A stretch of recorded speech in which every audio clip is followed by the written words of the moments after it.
A lot of people still see her as Epstein's girlfriend or Epstein's assistant, but that label is dangerously simplistic. It erases her role, her influence, and the way she operated inside this world of power. So let's walk through this together, calmly, clearly, and without sensationalism. Ghislaine Maxwell didn't just appear out of nowhere in Epstein's life. She was born into extreme privilege. Her father, Robert Maxwell, was a powerful media tycoon, a man who moved in elite circles, who understood politics, influence, manipulation, and the art of controlling narratives. Growing up, Ghislaine wasn't just surrounded by wealth, she was surrounded by power, secrecy, and high-level connections. That environment shapes you. It teaches you how to speak, how to behave, how to gain trust, and most importantly, how to navigate systems that ordinary people never even see. So when she met Epstein in the 1990s, this wasn't some random encounter. She was already trained, in a sense, to move within elite networks. She understood how favors worked, how alliances were built, and how secrets were kept. And that's where things start to get disturbing, because instead of using that knowledge for good, she seems to have used it to build something deeply harmful. Many people assume that Epstein was the dominant figure and Maxwell was just along for the ride. But when you listen to survivor testimonies, that version of events starts to fall apart. Multiple victims have described Maxwell as the one who approached them, who gained their trust, who spoke to them in a friendly, sophisticated way, making them feel safe before drawing them into Epstein's orbit. That's not the behavior of someone passively standing by. That's the behavior of someone actively running a system. It's important to say this carefully. This doesn't mean Epstein was innocent or secondary. He wasn't. But what it suggests is that this wasn't a one-man operation. It was a partnership. And in many ways, Maxwell was the social and psychological engine that kept the machine running. Now let's talk about Little St. James, Epstein's private island. On the surface, it looked like paradise. Clear water, tropical scenery, isolation from the outside world. But for many young women, it became a place of fear and trauma. And here's the part that people often gloss over. Ghislaine Maxwell wasn't just an occasional guest there. She was present. She was involved. She moved around the island as if it were her domain. So when people ask, did she really know what was happening? I struggle with that question. Given her level of involvement, her close relationship with Epstein, and the accounts from survivors, it's hard to believe she was completely unaware.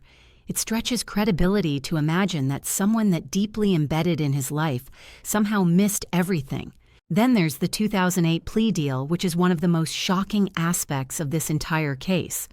Epstein was accused of horrific crimes, yet he received an incredibly lenient sentence that allowed him to continue living a relatively comfortable life. Many legal experts and journalists have pointed out that this deal didn't happen in a vacuum. It was shaped by influence, connections, and a system that often protects the powerful. And when you look at Maxwell's background, her connections, and her ability to navigate elite circles, it becomes impossible to separate her from that broader picture of protection and privilege. This case isn't just about individual wrongdoing. It's about how power can shield people from accountability. Fast forward to 2019, when Epstein was arrested again. For the first time, the world was truly paying attention. Investigations were reopening, victims were speaking out, and there was a real sense that justice might finally be coming. Then, suddenly, Epstein was found dead in his jail cell. Officially, it was ruled a suicide, but the circumstances surrounding his death raised so many questions.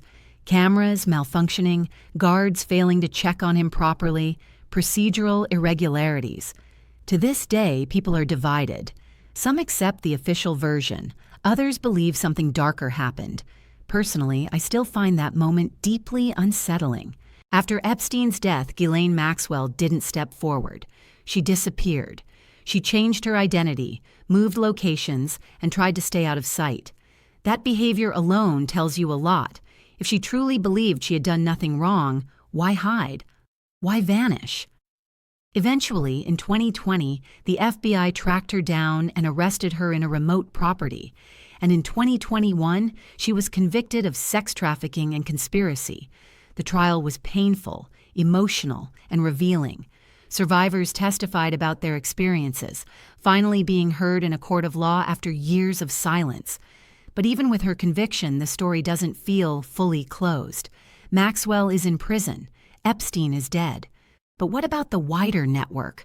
What about the powerful people who interacted with them, traveled with them, or benefited from their connections? That's the part that still lingers in the air. Some people argue that Maxwell was simply Epstein's accomplice, following his lead. Others believe she was just as responsible, if not more so, in orchestrating the system that harmed so many young women. Personally, the more I look at the evidence, the harder it becomes to see her as a passive participant. She wasn't just standing beside Epstein. She was actively shaping the world around him. And that's what makes this case so chilling. It's not just about one man or one woman. It's about how wealth, influence, and social power can be weaponized against the most vulnerable. It's about how charming, intelligent, well-connected individuals can hide monstrous behavior behind polite smiles and elegant dinner parties.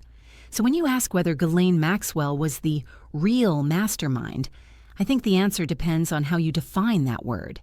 If mastermind means the person who controlled everything alone, then maybe not. But if it means the person who played a central, strategic, and active role in making the entire operation function, then yes, I think she fits that description disturbingly well. She wasn't just a side character in Epstein's story. She was a key architect of the environment that allowed his crimes to continue for so long. And that's something we can't ignore. In the end, this case leaves us with more questions than answers. Maxwell is behind bars, Epstein is gone, but the structures that enabled them, the culture of silence, the protection of elites, the dismissal of victims, still exist in many forms. So I'll leave you with this thought, because I genuinely want to know what you think. Do you see Ghislaine Maxwell as merely Epstein's accomplice, someone who followed his lead? Or do you believe, like I do, that she was truly the strategic mind that helped build and sustain his network? Whatever your opinion, one thing is clear: this story isn't over and the truth is still unfolding.